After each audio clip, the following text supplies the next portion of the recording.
ಸ್ನೇಹಿತರೆ ನಮಸ್ಕಾರ. ಈ ದಿನ ಕೆಆರ್ಎಸ್ ಪಕ್ಷದ ಹಾಸನ ಜಿಲ್ಲಾ ಘಟಕ ಹಾಸನದ ಪವಿತ್ರ ಸ್ಥಾನ ಪ್ರಜಾಸೌಧಕ್ಕೆ ಬಂದು ನಿಂತಿದ್ದೇವೆ. ಕಾರಣ ಇಷ್ಟೇನೆ, ಇದೇ ಕಚೇರಿಯಲ್ಲಿ ವರ್ಷಾಂಗಟ್ಟಲೆ ಕೆಲಸ ಮಾಡಿದಂತ ತಿಮ್ಮಯ್ಯ ಅನ್ನ ಅಂತ ಉಪ ತಹಸೀಲ್ದಾರರು ಇವತ್ತು ರಾತ್ರಿ ಆತ್ಮಹತ್ಯೆ ಮಾಡಿಕೊಂಡಿದ್ದಾರೆ. ಅದರ ಬಗ್ಗೆ ಕೆಲವೊಂದು ವಿಚಾರಗಳು ಎಲ್ಲಾ ಕಡೆ ಗುಲ್ಲಾಗಿ ಎದ್ಬಿಟ್ಟಿದೆ. ರಾಜಕಾರಣಿಗಳ ಮಾತುಗಳನ್ನ ಕೇಳಿ ಇಲ್ಲ ಸಲ್ಲದ ಉಪಯೋಗಗಳನ್ನು ರಾಜಕಾರಣಿಗಳಿಗೆ ಮಾಡಿಕೊಡುವ ಸಲುವಾಗಿ ಈತನಿಗೆ ಮಾನಸಿಕ ಕಿರುಕುಳ ಹೊಂದಿ ಈತ ಸೂಸೈಡ್ ಮಾಡ್ಕೊಂಡಿದ್ದಾನೆ ಅಂತ ಕೆಲವರು ಮಾತಾಡ್ತಾ ಇದ್ದಾರೆ. ಹಣ ಮತ್ತೆ ಆಸ್ತಿಯ ಐಶ್ವರ್ಯದ ಹಿಂದೆ ಬಿದ್ದು ಈ ಅಧಿಕಾರಿಗಳಿಗೆ ಏನೋ ಒಂದು ರೀತಿ ಸಪೋರ್ಟ್ ಮಾಡಿಬಿಡಬೇಕು, ಏನೋ ಒಂದಿಷ್ಟು ಬರುತ್ತೆ ಅನ್ನೋದ್ರ ಕಡೆ ಸರ್ಕಾರಿ ಅಧಿಕಾರಿಗಳು ಹೋಗ್ಕೂಡುದು. ನಿಮ್ಮ ಮನೆ, ನಿಮ್ಮ ಐಶ್ವರ್ಯ, ನಿಮ್ಮ ಜೀವನವಲ್ಲ. ಇದು ಬದುಕಿನಲ್ಲಿ ಸ್ವರ್ಗ ಮತ್ತು ನರಕದ ಬಗ್ಗೆ ನೀವು ಅರ್ಥ ಮಾಡ್ಕೋಬೇಕು. ಸರ್ಕಾರಿ ಅಧಿಕಾರಿಗಳೇ, ಈ ದಿನ ಇದೊಂದು ದೊಡ್ಡ ಪಾಠ ನಿಮಗಿದು.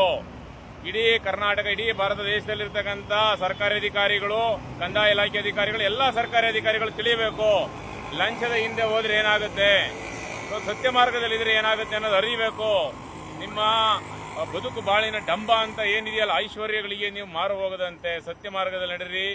ನೀವು ಜನಸಾಮಾನ್ಯರಿಗೆ ಜನರಾಗಿಗಳಾಗಿ ನೀವು ಬದುಕಂತ ಕಟ್ಟೋದನ್ನ ಕಡದ್ರ ಕಡೆ ನೀವು ಗಮನ ಕೊಡಬೇಕು ವಿನಃ ಈ ರೀತಿಯಾಗಿ ನಿಮ್ಮ ಜೀವನ ಅಂತ್ಯ ಮಾಡ್ಕೊಳ್ಳೋದನ್ನ ನಮಗೆ ನೋಡ್ಲಿಕ್ಕೆ ಬೇಸರ ಆಗ್ತದೆ. ಈ ಕ್ಷಣ ಇವ್ರ ಸಾವಿಗೆ ನಾವು ಸಂತಾಪವನ್ನು ಸೂಚಿಸ್ತೇವೆ. ಮತ್ತೆ ಬೇರೆ ಅಧಿಕಾರಿಗಳು ಇವ್ರ ರೀತಿ ಆತ್ಮಹತ್ಯೆ ದಾರಿಯನ್ನು ಹಿಡಿದೇನೆ ಏನಾದ್ರೂ ನಿಮ್ಮಲ್ಲಿ ಹಗರಣಗಳನ್ನ ಬೇರೆ ಅಧಿಕಾರಿಗಳು ಅಥವಾ ಏನೋ ರಾಜಕಾರಣಿಗಳು ನಿಮ್ಮಲ್ಲಿ ಮಾಡಿಸಿದ್ದಾದ್ರೆ ಕೆಆರ್ಎಸ್ ಪಕ್ಷದ ಬಾಕಲಿ ಬನ್ನಿ. ನಾವು ನಿಮ್ಮ ಬೆಂಬಲಕ್ಕೆ ಎಲ್ಲಾ ಹಂತದಲ್ಲೂ ನಾವು ನಿಮ್ಮ ಬೆಂಬಲಕ್ಕೆ ನಿಲ್ತೇವೆ. ಏನು ನಿಮ್ಮನ್ನ ಏನೋ ದೌರ್ಜನ್ಯದಿಂದ ಏನಾದ್ರೂ ಕೆಲಸ ಮಾಡಿಸಿದಾರ, ಮಗದೊಂದು ಮಾಡಿದಾರ, ಯಾವುದೇ ಹಂತಕ್ಕೆ ನಾವು ಹಾಸನ ಜಿಲ್ಲಾ ಘಟಕದ ನೀವು ಯಾರನ್ನಾರು ಸಂಪರ್ಕಿಸಬಹುದು. ಮತ್ತೆ ಇದು ಎಲ್ಲೇ ಕೆಆರ್ಎಸ್ ಪಕ್ಷ ಇಡೀ ಹೋಬಳಿ ಲೆವೆಲ್ ಅಲ್ಲಿ ಇದೆ, ನೀವೆಲ್ಲಾ ಕಡೆ ಬಂದು ಸಂಪರ್ಕಿಸೋದಾದ್ರೆ ನಾವು ನಿಮ್ಮ ಬೆಂಬಲಕ್ಕೆ ನಿಲ್ತೇವೆ ಅಂತ ಈ ಮೂಲಕ ನಾನು ಹೇಳ್ತೇನೆ.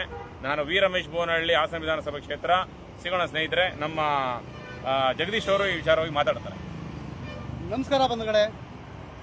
ಇಲ್ಲೇ ಸ್ವರ್ಗ, ಇಲ್ಲೇ ನರಕ. ನಾವು ತಿನ್ನೋ ಇಷ್ಟ ಅನ್ನಕ್ಕೆ ದುರ್ನಡತೆ, ದುರಾಡಳಿತ ಮತ್ತು ದುರಾಸೆ ಇವನ್ನ ತ್ಯಜಿಸಿ ನಾವು ಜನಸ್ನೇಹಿ ಕೆಲಸ ಮಾಡಿದ್ರೆ, ಅಧಿಕಾರಿ ವರ್ಗಕ್ಕೆ ಇದು ಬಹಳ ಮುಖ್ಯವಾದ ವಿಚಾರ ನಾವು ಹೇಳ್ತಾ ಇರೋದು. ಅಧಿಕಾರಿ ವರ್ಗದವರು ಲಂಚದ ದುರಾಸೆ ಮತ್ತೆ ಅವನ ರಾಜಕೀಯ ಒತ್ತಡಕ್ಕೆ, ಒತ್ತಾಸೆಗೆ, ಅವನ ಒತ್ತಾಸೆ ಮೇರೆಗೆ ಅವನ ಹಣಕಾಸಿಗೆ ಕೆಲಸ ಮಾಡಿದ್ರೆ ಮತ್ತು ಹಣಕಾಸಿನ ಹಿಂದೆ ಬಿದ್ದು ಜೀವನ ಉಪಯೋಗಿಸಿದ್ರೆ ಈ ಸಾವನ್ನ ನಿಮ್ಮ ಬೆನ್ನಿಂದೆ ಕಟ್ಟಿಟ್ಟಿರ್ತಾನೆ ಭಗವಂತ. ಅಂದ್ರೆ ಅಲ್ಲೇ ಬಹುಮಾನ. ಈ ಜೀವನನ ರೂಪಿಸ್ಕೊಳ್ಳೋದಕ್ಕೆ ಪ್ರತಿಯೊಂದು ಅಧಿಕಾರಿಗಳು ಆಸೆ ಪಡಬೇಡಿ.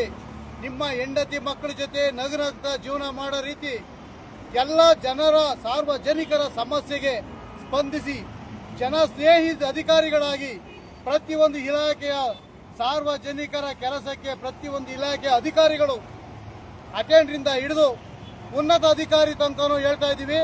ಈ ದುರಾಡಳಿತ, ದುರ್ನಡತೆ ಬಿಟ್ಟು ಇಲ್ಲೇ ಸ್ವರ್ಗ, ಇಲ್ಲೇ ನರಕ ಅನ್ನೋ ರೀತಿಯಲ್ಲಿ ಜನಸ್ನೇಹಿ ಕೆಲಸ ಮಾಡಿ, ಹಾಗೆ ಸತ್ತಂತ ಉಪ ತಹಸೀಲ್ದಾರರಂತ ತಿಮ್ಮಯ್ಯನವರಿಗೆ ಈ ದಿನ ಸಂತಾಪ ಸೂಚಿಸ್ತಾ ಇದ್ದೀವಿ ನಮ್ಮ ಕೆಆರ್ಎಸ್ ಪಾರ್ಟಿಯಿಂದ.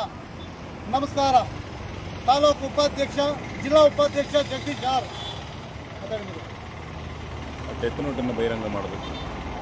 ನಮಸ್ಕಾರ ಬಂಧುಗಳೇ, ನಾನು ಮಧು ಚಿಕ್ಕನಹಳ್ಳಿ, ಜಿಲ್ಲಾ ಪ್ರಧಾನ ಕಾರ್ಯದರ್ಶಿ ಹಾಸನ. ಈ ದಿವಸ ನಾವು ಹಣ ಗಳಿವಿಕೆಗೆ ಏನು ಅದಕ್ಕೆ ಹಣ ಗಳಿವಿಕೆ ಮಾಡ್ತೀವಿ?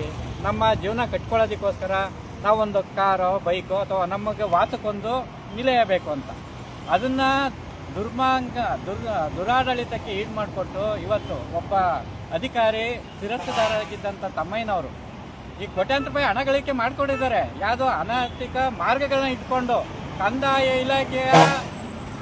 ಇಲಾಖೆನಲ್ಲಿ ಇರೋಂಥ ಕಾಗದ ಪತ್ರಗಳನ್ನು ತಿದ್ದುವ ಮುಖಾಂತರ ಅಂತ ಹೇಳ್ಬಿಟ್ಟು ಕೆಲವರು ಹೇಳ್ತಿದ್ದಾರೆ. ಅದ್ರ ಬಗ್ಗೆ ಏನು 4 ಪುಟದ ಅಥವಾ 4-5 ಪುಟಗಳ ಡೆತ್ ನೋಟ್ನ ಇವತ್ತು ಬರೆದಿಟ್ಟಿದ್ದಾರೆ ತಮ್ಮಯ್ಯನವರು. ಅದು SP ಅವರ ಸಮ್ಮುಖದಲ್ಲಿ ಕರೆಕ್ಟಾಗಿ ನ್ಯಾಯ ನೀತಿ ಮಾರ್ಗದಲ್ಲಿ ಯಾವುದೇ ಒಬ್ಬ ರಾಜಕೀಯ ಕೈವಾಡ ಇದನ್ನು ಸಹ ಅದು ಸೂಕ್ತವಾಗಿ ತನಿಖೆ ಆಗಬೇಕು ಅಂತ ಹೇಳ್ಬಿಟ್ಟು ನಾವು ಕೆಆರ್ಎಸ್ ಪಕ್ಷದಿಂದ ಆಗ್ರಹ ಮಾಡಿದ್ದೀವಿ. ನಾಳೆ ನಾವು ಸಹ ಇದೇನು ಅವರು ಏನು ಡೆತ್ ನೋಟನ್ನು ಬರೆದಿಟ್ಟಿದ್ದಾರೆ ಅದನ್ನ ನಮ್ಮ ಪಕ್ಷದವರು ನಾವು ಕೇಳ್ತೀವಿ. ಏನಕ್ಕೋಸ್ಕರ, ಯಾವ ರಾಜಕೀಯ ಕೈವಾಡ ಇತ್ತು, ಯಾವ್ಯಾವ ಕಂದಾಯ ಇಲಾಖೆಯಲ್ಲಿ ಏನೇನು ಹಗರಣಗಳನ್ನ ಇವರು ಮಾಡಿ ಕೋಟ್ಯಾಂತರ ರೂಪಾಯಿ ಇವರು ಜೀವನ ಯಾವ ರೀತಿ ಅಂದ್ರು ಐಷಾರಾಮಿ ಜೀವನ ಇವ್ರದ್ದು. ಬರ್ತಿದ್ದು 1 ಲಕ್ಷ ರೂಪಾಯಿ ಸಂಬಳ, ಮನೆ ನೋಡಿದ್ರೆ 5 ರಿಂದ 6 ಕೋಟಿ ರೂಪಾಯಿ ಮನೆ ಇತ್ತು. ಇವರ ಹಣದ ವ್ಯಾಪಾರನ ಮುಳುಗಡೆ ಆಗ್ಬಿಟ್ಟಿದ್ರು ಇವರು. ಹಾಗಾಗಿ ಇವರ ಜೀವನಕ್ಕೆ ಇವರನ್ನೇ ಕುತ್ತನ್ನ ತಂದ್ಕೊಂಡಿದ್ದಾರೆ. ಅವರ ಕುಟುಂಬದ ಜೊತೆ ಕೊನೆ ಅಂಚಿನಲ್ಲಿ ಕಾಲ ಕಳೆಯುವಂತ ಇಲ್ಲಿಂದ ಇದಾದ್ಮೇಲೆ ತೇರ್ಗಡೆ ಆದ್ಮೇಲೆ ಅಥವಾ ಬಿಡುಗಡೆ ಆದ್ಮೇಲೆ ಅಧಿಕಾರಿ ಹುದ್ದೆಯಿಂದ ಅವರ ಕುಟುಂಬದ ಜೊತೆ ಆನಂದವಾಗಿ ಇರಬೇಕಾದಂತ ಸಮಯದಲ್ಲಿ ಈ ರೀತಿ ಆತ್ಮಹತ್ಯೆ ಮಾಡ್ಕೊಂಡಿದ್ದಾರೆ ಅಂತಂದ್ರೆ ಅವರು ಹಣದ ವ್ಯಾಮೋಹಕ್ಕೆ ಸಿಲುಕಿ ಈ ರೀತಿ ಮಾಡ್ಕೊಂಡಿದ್ದಾರೆ ಅನ್ನೋದು ನನ್ನ ಅಭಿಪ್ರಾಯ. ಆಯ್ತು.